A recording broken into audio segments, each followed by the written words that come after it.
All right, guys. So what we're going to be looking at is engraving your own pencils today. We're going to put your name on a pencil. I've just worked on a jig that you guys will use and we'll all do as a class, but I want to show you how we get to that point. Let you work through that so you have some experience here in Illustrator. So first of all, let's go ahead and you want to make sure you open up Illustrator. That is the orange one. I'm going to start where you guys are going to be and you're going to click New File. When you do that, the first thing we want to do, we're going to go ahead and just kind of name it Glowforge Template. All right. And we want to make sure it is 19 inches wide by 10.9 inches, okay?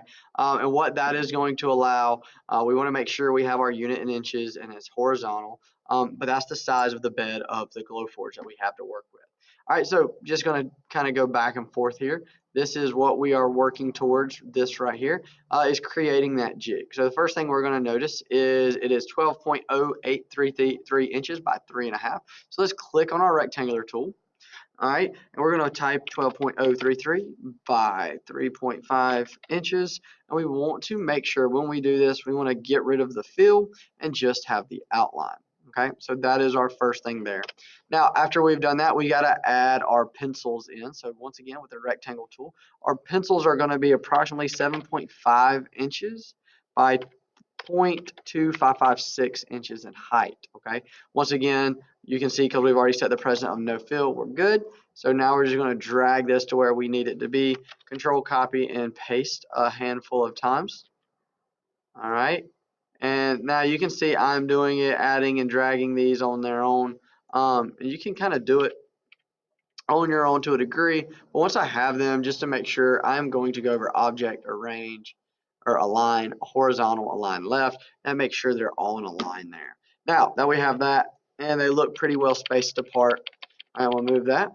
And now what we're going to do, I'm actually going to choose these. I'm going to choose a different outline color. I'm going to go ahead and turn that outline color for all of this stuff to red.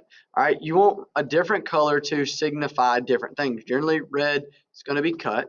Now I'm going to add the rest of this that I have on here. So for example, I'm going to add the word pencil jig. All right, so now I'm going to add this in here. I'm going to type the word pencil jig. All right, and now I can go over here and bump my font size up. Now, let's say I don't want to just do something normal like that or a different normal old font. We can go to something like defont.com, free download, right? Free online fonts. Let's say I want to add my name in this hand marker font. All right, I'm going to go to the font. I'm going to click download. All right, and when I download that font, it's going to pop up here. We've done this before. All right, and now I'm going to open my font. Okay, not any of the ones that say JPEG. I'm going to open this font file, and then I'm going to click install. All right, we know the name is hand marker. So now as I go back in here, when I go back to add my text, okay, that's going to say pencil jig. I can select that, and then simply I'll go over here and start typing hand marker, and you can see that is there. Now here's the next part that is going to be important. Down here towards the bottom, once you have it around the size, you click create outlines, and that is a key step. If you do not do that, it will not reach the Glowforge program will not accept it. It will not accept it and recognize it when we need it to. Now I like, instead of using black, I like using like a blue to fill in, all right, for engraving. Okay, and now we're going to go over here, and it's important, we're going to add this over here.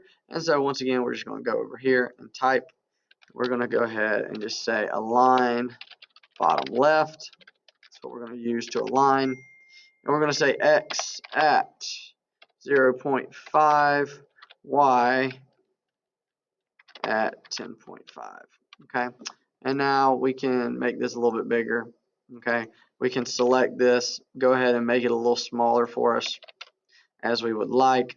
Once again, create outlines, and that will allow us to adjust. But let's say we want, before we create it as an outline, we can also do things like this to align it how we would like.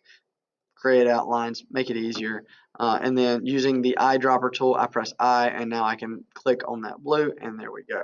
Now that gets us this far. Now the next part we got to add is, you guys need to be able to recognize this. So we're going to add one more box, and this is going to represent the brass part, all right, of a pencil. All right, we got to recognize that this is there so we don't engrave in that. So to make sure we do that, we're going to create a little box, okay?